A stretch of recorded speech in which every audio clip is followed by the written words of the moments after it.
So my name is Rachel Caldy, and my story begins on August 20th, 2022. My family of 4 became a family of 3 when I was notified by the Jefferson County coroner that my husband, who was on a weekend trip with his buddies to Connecticut, was involved in a boating accident and he didn't survive.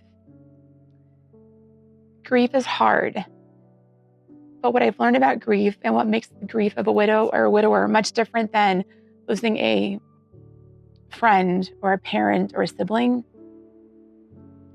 is that very quickly, every dream, every goal, every plan that we ever had was completely gone.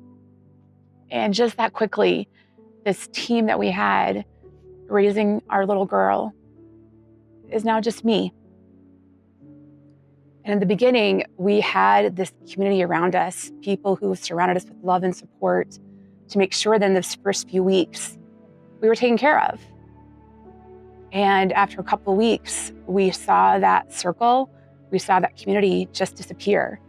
Either they wanted to continue on with their own lives, or our grief was too hard for them to be around, or they couldn't imagine being around Elsa and I without Brian. And we just saw that circle go away. Faith has always been very important to me. I was raised Lutheran. My husband was Catholic. And when we got married, I just started going to church with him. To me, my faith was my faith.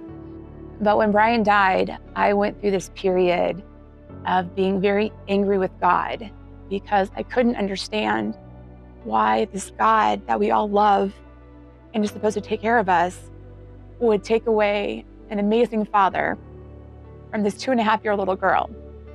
I couldn't understand it. And then during Brian's celebration of life, I listened to the priest, and I listened to the priest not say my husband's name once. And I didn't understand why this church that was supposed to be our community, our sense of support, couldn't even say his name during any of that service. And I was so angry with God. I was so angry. And I felt very lost. And I felt very afraid of what would happen to us, what would happen to Elsa and I. And about that time, I started driving by Abiding Hope. I drive by it every day. I live 5 blocks away. So I see it all the time. And I remember seeing the signs out front about all being welcome. And I just went online to see what times the services were. And I saw this family life service. I will never forget showing up the very first time, having no idea where to go, but there was a sign that said, go this way. And the first person who greeted me was Pastor Jay. And I will never forget the big hug he gave me, asked for my name, didn't ask for my story, but asked my name, which is great. And we sat down at a table. And at some point in time during the singing and the words of wisdom, the words of wisdom he was sharing, there's this light that came through the window, and it just hit me that God is here, and most importantly, my husband is here, Brian is here. And it just let me know that this is where I'm supposed to be. I watched my daughter be so happy meeting new people, learning new songs, getting to play.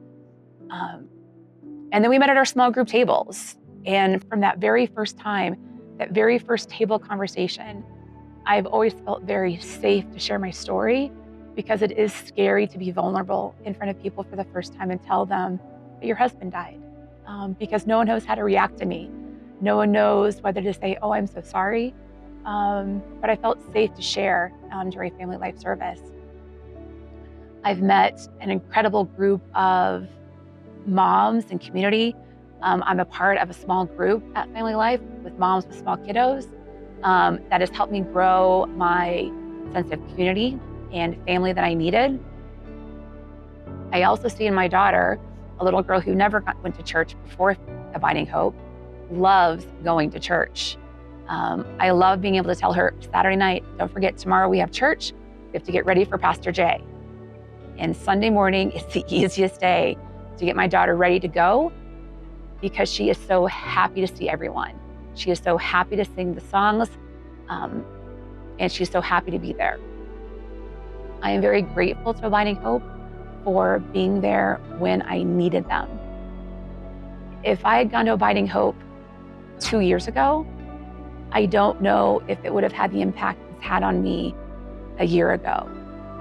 I think God puts things in front of you exactly at the right time.